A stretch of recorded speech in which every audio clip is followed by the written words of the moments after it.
नमस्कार, स्वागत है आप सभी का हमारे एक और न्यू एजुकेशन वीडियो के अंदर। दोस्तों आज इस वीडियो में आपको मैं कुछ मूल मंत्र बताने वाला हूं जो कि जो विद्यार्थी बीएसटीसी और बीएड के जो प्रथम वर्ष के विद्यार्थी और वो पहली बार रीट की परीक्षा दे रहे हैं उनके लिए मैं ये खास वीडियो होने वाला, बहुत ही इंपॉर्टेंट वीडियो होने वाला कि रीट एग्जाम पात्रता कैसे पास करें ओनली 60 डेज। क्योंकि उन विद्यार्थियों को पहले ये था नहीं कि वो रीट की तैयारी कर रहे हैं, क्योंकि उनको जैसे अभी कुछ बदलाव किए गवर्नमेंट ने उसके अकॉर्डिंग ही रीट में पहली बार वो एग्जाम देंगे, तो उसको पास करने के लिए क्या-क्या उपाय वो कर सकते हैं और क्या-क्या करना चाहिए अपनी प्रिपरेशन के अंदर। तो इस वीडियो को लास्ट तक देखते रहिए। अगर आपका फ्रेंड भी अगर बीएसटीसी, बीएड या रीट का एग्जाम दे रहा है तो उस विद्यार्थी तक जरूर ये वीडियो पहुंचनी चाहिए। आज मैं इस वीडियो में बात करने वाला हूं कुछ ऐसी इंपॉर्टेंट चीजों के बारे में जो विद्यार्थी उसमें अमल करके और रीट पात्रता परीक्षा पास कर सकता है ओनली 60 डेज। तो चलिए शुरू करते हैं इस वीडियो की।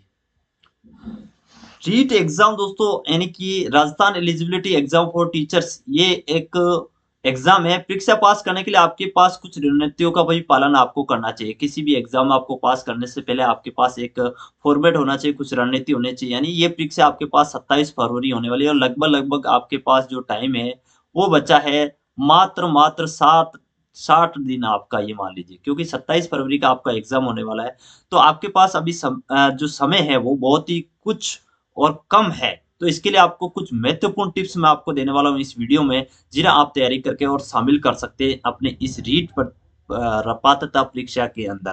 तो दोस्तों यहाँ पे अगर हम बात करेंगे रीट पात्रता परीक्षा के अंदर, तो यहाँ पे जो अगला हमारा पास सबसे पहला टॉपिक आता है उसमें ये आता है कि सिलेबस। जी हाँ दोस्तों, यानी अगर आप जिस भी लेवल के, यानी लेवल फर्स्ट और लेवल टू जिसकी भी आप तैयारी कर रहे हैं, जैसे लेवल फर्स्ट में ओनली बीएसटीसी वाले विद्यार्थी शामिल होंगे और लेवल टू में बीएड और दोनों में अगर जो शामिल हो रहा है उसके लिए दोनों ही डिग्री का होना जरूरी है। तो जो विद्यार्थी लेवल फर्स्ट के लिए तैयारी कर रहा हो उसका सिलेबस आपके सामने होना चाहिए कि आपका क्या क्या सिलेबस है, उसमें क्या क्या आप पढ़ना है, आपको क्या क्या पढ़ना नहीं है, टॉपिक वाइज आपको चूज करना है। इसी प्रकार से जैसे कि सिलेबस में आपके पास सामान्य ज्ञान हो गया, गणित हो गया, मानसिक योग्यता हो गई, हिंदी हो गई, पर्यावरण अध्ययन हो गया और सबसे बड़ा इंपॉर्टेंट है यहाँ पे बाल विकास शिक्षा शास्त्र जैसे विषय। तो सिलेबस के अनुसार आपको एक डिवाइडेड कर लेना, आपकी 60 दिन की स्ट्रेटेजी बना लेना है। यानी 60 दिन आपको किस प्रकार से तैयारी करनी है, जो जी तोड़ से आप मेहनत कर सकते हो उस प्रकार से आपको मेहनत करनी है। तो उसके बाद अगर हम बात करें यहाँ पे अगला हमारा सबसे टॉपिक आता है दूसरा, जो आता है टाइम मैनेजमेंट। जी हाँ दोस्तों, लाइफ हो चाहे एग्जाम हो, अगर आपका टाइम मैनेजमेंट राइट है, टाइम मैनेजमेंट आपका सही है, समय अगर सबका चल रहा है तो सब कुछ सही है। तो समय का आपको सदुपयोग करना है और 60 दिन के अंदर आपका जो समय आपके पास 60 दिन है, इस 60 दिन के अंदर ही आपको सब कुछ करना है। आपको जो अगर अगर आपने रीट पात्रता परीक्षा पास करनी है तो इस 60 दिनों का सबसे जो टाइम मैनेजमेंट अच्छा कर लेगा वो इस परीक्षा को पास कर पाएगा। तो क्योंकि आपके पास ज़्यादा टाइम नहीं है, इसलिए अपने तैयारी को एक समय के सारणी बनाइए, एक समय सारणी बना लीजिए कि जैसे आपको हर दिन के लिए आपको जो अध्ययन सामग्री है उसमें क्या-क्या पढ़ना है, कौन-कौन से सब्जेक्ट पढ़ना है, कौन-कौन से टॉपिक पढ़ना है, कौन से कठिन विषयों को हमें कब करना है और सरल विषयों को हमें कब पढ़ना है। यानी कठिन और सरल विषय को आप छाटिए और उनमें से भी आपके टॉपिक्स आपके अकॉर्डिंग होनी चाहिए।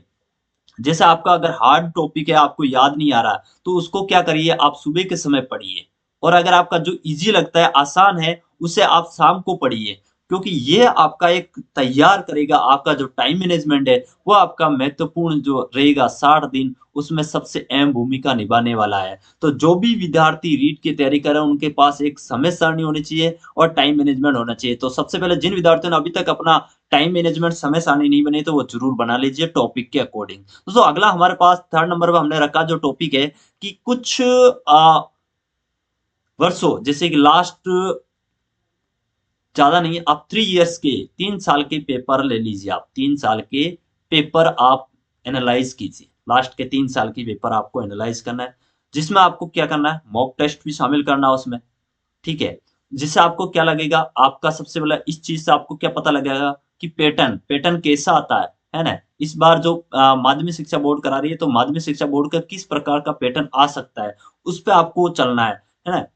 जिससे आपको प्रश्नों का पता लग जाएगा, कौन-कौन से प्रश्न आ सकते हैं और सबसे चीज़ है मॉक टेस्ट से आपको क्या होगा, मॉक टेस्ट करने से आपके पास क्या होगा, आपका कॉन्फिडेंस बढ़ेगा। दोस्तों आप मॉक टेस्ट दे रहे हो, आपने मान लो 200 क्वेश्चन आपने करे, उसमें से आपके कितने सही आ रहे हैं, 150 आ रहे हैं, 130 आ रहे हैं, 100 आ रहे हैं, उनमें से आपको चूज करना है कि मैं किस लेवल पे हूं अभी, और मेरे पास कितने दिन बच्चे हैं, 60 दिन बच्चे हैं, तो मैं किस लेवल तक पहुंच सकता हूं, मेरे किस टॉपिक में मेरे कम नंबर आ रहे हैं, किस विषय में मेरे कम नंबर आ रहे हैं, तो उसका आपके पास एनालाइज करने के लिए अभी 60 दिन बच्चे हैं। तो ये बहुत ही महत्वपूर्ण हो जाता है कि आप सबसे ज्यादा मॉक टेस्ट, मैं ये कहूंगा कि रोज आपके पास एक मॉक टेस्ट देने का बिल्कुल है। एक दिन आपको, एक दिन जैसे पर डे आपको मॉक टेस्ट देना ही है। तो दोस्तों आगे चलते हैं, फिर हम नंबर बात करते हैं नंबर 4 की, जिसमें आता है दोस्तों सामग्री। बिल्कुल, चाहे आपका मकान हो, चाहे आपकी बॉडी हो, सबसे बात आ जाती है उसमें मटेरियल। मटेरियल क्या क्या है आपके पास, पढ़ने के लिए क्या क्या है, ये चीज आपके पास होनी चाहिए। कौन कौन सी किताबें आप पढ़ रहे हो, अच्छी किताब पढ़िए, है ना। अध्ययन सामग्री का आपको आपको चयन करना है कि हिंदी के लिए सबसे अच्छी किताब कौन सी, गणित, पर्यावरण अध्ययन, है ना, बाल विकास के लिए, और जो भी पुस्तक है। इसके अलावा आप इंटरनेट पे भी कुछ सर्च कर सकते हो, जो आपके पास सामग्री, जैसे यूट्यूब चैनल हो गया, है ना, टेस्ट सीरीज ले ली किसी की भी। तो सबसे चीज आती है आपके पास अध्ययन। अध्ययन में आपके पास आती है पुस्तक, कि हम क्या पढ़े, पुस्तक कौन सी पढ़े, ठीक है। इसके अलावा मॉक टेस्ट, हम मॉक टेस्ट में क्या लें, ठीक है। इसके अलावा आ जाता आपको करंट अफेयर्स, जो कि डेली डेली अपडेट, अपडेट के लिए आपको बने रहना चाहिए। मैं डेली अपडेट के लिए एक वीडियो लेके आता हूं, जिससे आप रोज देखेंगी तो आपकी जो करंट अफेयर्स है वो भी मजबूत कर सकते हैं, या आप मंथली पढ़ सकते हैं, लास्ट एक साल, और हर मंथली भी आप ले सकते हो, जिससे आपकी क्या होगी, करंट न्यूज भी आपकी बढ़ेगी, जिससे आपका मेटेरियल और मजबूत होगा। तो नंबर 4 पे हमने रखा मेटेरियल। आपके पास क्या मेटेरियल है, अगर आप मकान बना रहे हो तो आपके पास सीमेंट, ईंट और सबसे चीजें, लोहा, वो सारी चीजें मजबूत ही आप मेटेरियल लेते हो, ताकि आपका जो चीज बने वो स्ट्रांग रहे। तो आपका अध्ययन सामग्री में भी हमने डाला है यहाँ पे मेटेरियल, कि आपका जो मेटेरियल है वो बड़ा इंपॉर्टेंट है, मेटेरियल होना बहुत जरूरी है, कि आपका मेटेरियल क्या है। दोस्तों अगला हम बात करते हैं, 5वें नंबर पे हमने रखा है यहाँ पे सारांश। सारांश का मतलब, जैसे आपने, कुछ लोग नहीं समझे होंगे, इसका मतलब होता है नोट्स। नोट्स यानी आपके बनाए हुए हैंड नोट्स, हाथ के नोट, जो कि आपके महत्वपूर्ण टॉपिक और तैयारी करे, ताकि परीक्षा के समय क्या होगा, नोट्स आपके कब काम आते हैं, नोट्स आते हैं कम दिनों में रिवीजन करने के काम। जैसे आप रिवीजन कर रहे हो किसी एग्जाम का, तो आपके जो स्मार्ट नोट है ना, वो काम आते हैं, जो आपने नोट बनाए हैं वो आते हैं। ताकि उसका क्या होता है, जैसे आपने अध्ययन करा पूरे 150 पेज का, 150 पेज का आपने अध्ययन करा, नोट्स बनाया आपने मात्र 50 पेज में, तो आप 150 पेज की बजाय आप 50 पेज जल्दी पढ़ पाएंगे। तो इसीलिए नोट्स वेरी इंपॉर्टेंट है। आपका खुद का बनाया हुआ नोट्स आसान, सरल और उपयोगी होता है। तो जो भी अगर आप नोट्स बना रहे हो, तो वो आपके रिवीजन के टाइम आएंगे, और परीक्षा से कुछ दिन पहले अधिक रिवीजन करें सबसे ज्यादा। अगर मान ले आपके पास टाइम कम है, आप कुछ टॉपिक, नया टॉपिक स्टार्ट करो, उसको नहीं, उसकी बजाय आप रिवीजन कीजिए, आपके बनाए हुए नोट्स को पढ़िए, इस नए टॉपिक्स को आपको इग्नोर करना है। तो सबसे बड़ी चीज है कि आपको स्मार्ट नोट बनाने हैं, और उनको रिवीजन के काम आपको सबसे महत्वपूर्ण भूमिका निभाएंगे ये। अगला आता है दोस्तों यहाँ पे स्वास्थ्य। देखो आप पढ़ रहे हो, तैयारी कर रहे हो, तो उसके लिए आपको क्या है, ये दिमाग है ना, इसको संतुलित रखने के लिए आपको क्या है, पास करने के लिए इसका भी ध्यान रखना है। सिर्फ किताबों का ध्यान नहीं रखना, पढ़ने का ध्यान नहीं रखना, रीडिंग का ध्यान नहीं रखना, इसके साथ साथ आपका हेल्थ भी, यानी दोनों तरफ से, मेंटली और हेल्थी, स्वस्थ रहना चाहिए। अब मेंटली और हेल्थली स्वस्थ रखने के लिए आपको कुछ कुछ उपाय करने चाहिए। जैसे आपको नियमित अच्छा भोजन करना चाहिए, तनाव दूर करने के लिए आपको थोड़ा योग वगैरह लेना चाहिए, और पर्याप्त नींद लेनी चाहिए। सबसे बड़ी चीज है कि विद्यार्थी एग्जाम आने से नींद नहीं लेते हैं, 18-18, 20-20 घंटे पढ़ाई करते हैं। दोस्तों में पढ़ाई कुछ विद्यार्थी मैनेज कर लेते हैं, लेकिन इतना भी बर्डन नहीं लेना है कि अपना माइंड ही काम करना बंद कर दे। तो इसके लिए क्या करें, आपको पर्याप्त नींद लेनी चाहिए, कम से कम 6 घंटा तो आपको नींद लेनी ही चाहिए, ताकि आपका दिमाग दौड़े। दोस्तों ये मशीन नहीं है, ये आपका दिमाग है, तो इसको भी रेस्ट चाहिए। अच्छा भोजन ग्रहण करें, जिससे आपका मस्तिष्क भी अच्छा रहे, और आपका ध्यान और स्वास्थ्य भी आपका ठीक रहे। ज्यादातर ध्यान लगाने के लिए थोड़ा सा 10 से 15 मिनट रोज डेली योग करें।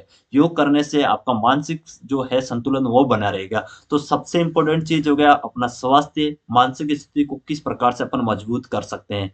दोस्तों ये जो 10 से 15 मिनट आप इस वीडियो में देने वाले हैं, वो आपके लाइफ में और आपके रीट पात्रता परीक्षा में बहुत ही इंपॉर्टेंट होने वाला है। दोस्तों अगला जो टॉपिक हम बात करेंगे वो है यहाँ पे हिंदी और बाल विकास पे ध्यान देना। दोस्तों बहुत सारे विद्यार्थी होते हैं कि यार मैं तो हिंदी बैकग्राउंड से हूँ, मुझे सब कुछ याद आता है हिंदी में, लेकिन वो अगर आपको पता है ना हिंदी और जो बाल विकास ये थोड़ा टफ पड़ता है। हिंदी और बाल विकास शास्त्र दोनों को महत्वपूर्ण विषय भी हैं, ठीक है।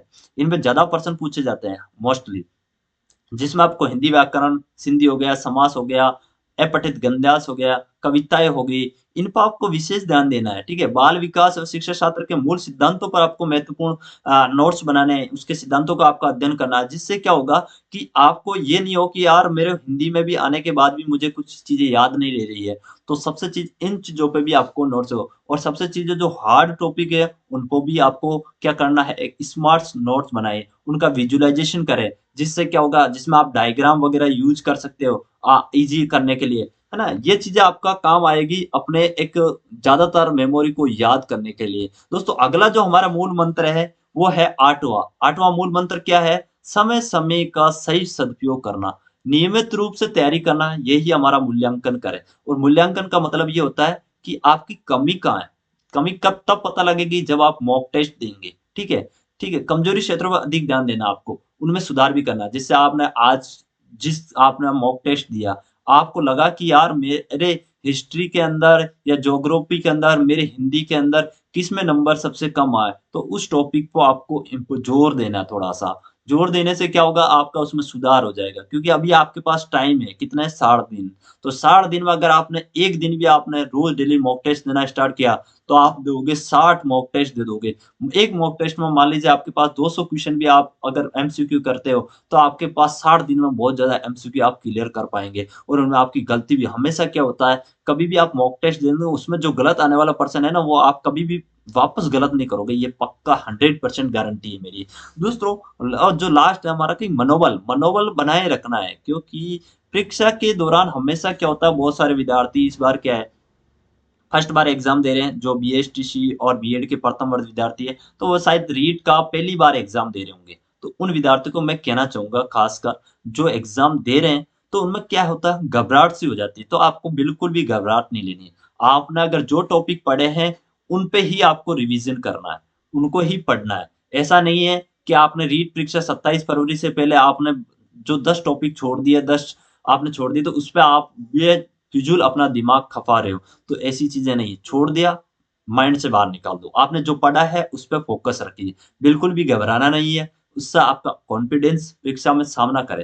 क्योंकि कॉन्फिडेंस अगर आपका सामने रहेगा, तो आपका क्या जो आपने पढ़ा है ना, वो भी आपके साथ याद रहेगा। क्योंकि बहुत सारे विद्यार्थी ऐसे होते हैं, एग्जाम सेंटर के अंदर जाते ही सब कुछ भूल जाते हैं। रीजन ये है कि वो एक बर्डन ले लेते हैं शरीर के ऊपर, अपने माइंड के ऊपर, कि यार मुझे कुछ भी पढ़ा लेकिन मुझे याद नहीं है, क्या करें क्या नहीं करें। तो इस चीजों से आपको दूर रहना है, क्योंकि आपका माइंड फ्रेश रहेगा तो आपका एग्जाम अच्छा होगा। तो दोस्तों यहाँ पे मैंने कुछ चीजें आपके लिए लेकर आया था, कि जिसमें आपका संपूर्ण जो एग्जाम है वो एक अच्छी तरीके से आपके पास निकले, और आप रीट पात्रता परीक्षा जो 2024 के अंदर 27 फरवरी को होने जा रही है, उसमें आप पूरी तरीके से कंप्लीट अपना एग्जाम पास कर पाए। तो मैं लेकर आया था ये वीडियो, जो आपके ये लास्ट 13 से 14 मिनट में आपने वेस्ट किए, ये आपके लिए बहुत ही इंपॉर्टेंट होने वाला है। तो दोस्तों अगर आपको वीडियो अच्छी लगी तो लाइक एंड शेयर जरूर कीजिए, और अभी तक हमारे चैनल को सब्सक्राइब नहीं किया तो प्लीज सब्सक्राइब कर लीजिए, पास में बेल आइकन है उसमें भी क्लिक कर लीजिए, ताकि जैसे ही वीडियो अपलोड की जाएगी आपको नोटिफिकेशन भी मिल जाएगा।